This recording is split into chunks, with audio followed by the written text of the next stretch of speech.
U.S. equities staged a sharp fall towards the end of yesterday after Philly Fed President Plosser poured cold water on the impact of the Fed's QE3 program.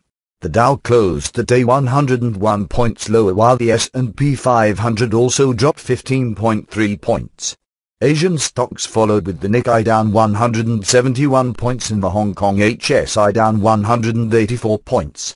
Commodities were relatively steady though, with the CRB index holding above the 305 level, and crude oil is still defending the 90 psychological level. The dollar extended the recent rebound, but the dollar index is still kept well below 80. European majors and commodity currencies weakened against both the dollar and yen. Although the market has been excited after the Fed announced QE3 in the September Federal Open Market Committee meeting, not everyone believes that the new measures will be effective. Philly Fed President Plosser stated his strong opposition and said that increasing monetary policy accommodation is neither appropriate nor likely to be effective in the current environment. He warned that, by greatly expanding the size of the Fed's balance sheet, the new asset purchase program will exacerbate the challenges that the Fed will face when it comes time to exit. Plosser said that traditional asset purchases are unlikely to reduce long-term interest rates by a significant amount, and we are unlikely to see much benefit to growth or to employment from further asset purchases. Plosser also said that, conveying the idea that such action will have a substantive impact on labor markets and the speed of the recovery risks the Fed's credibility.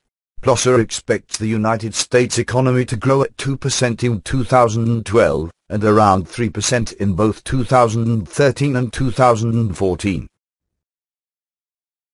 In the Eurozone, ECB President Draghi reiterated the necessity of the outright monetary transactions program. Draghi stated that the central bank had moved to ensure price stability by removing unfounded fears about the continuance of the Eurozone.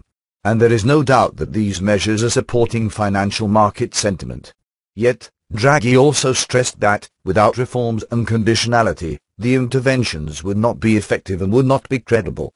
EU Economic and Monetary Affairs Commissioner Rehn urged markets to remove all doubts as to the euro's sustainability.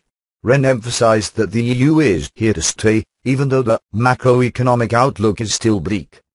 He also emphasized that the ECB's OMT will be available only to countries that pursue sound budgetary policies and address macroeconomic imbalances.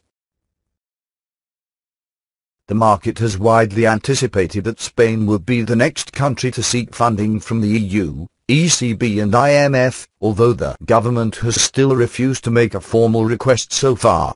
Spain will announce its new budget plan this week. Yet, the debt-ridden country has had violent protests against austerity measures, signaling that the government could face a lot of challenges ahead in implementing fiscal consolidation. Spain's Deputy Prime Minister Soraya Sáenz de Santamaría said, "To take decisions you need to have all the elements on the table," and she emphasized the need to know to what extent the ECB will intervene in the secondary market.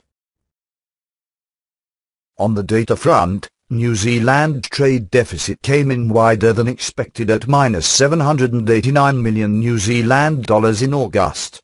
UK CBR reported sales, German CPI and US new home sales will be featured later today.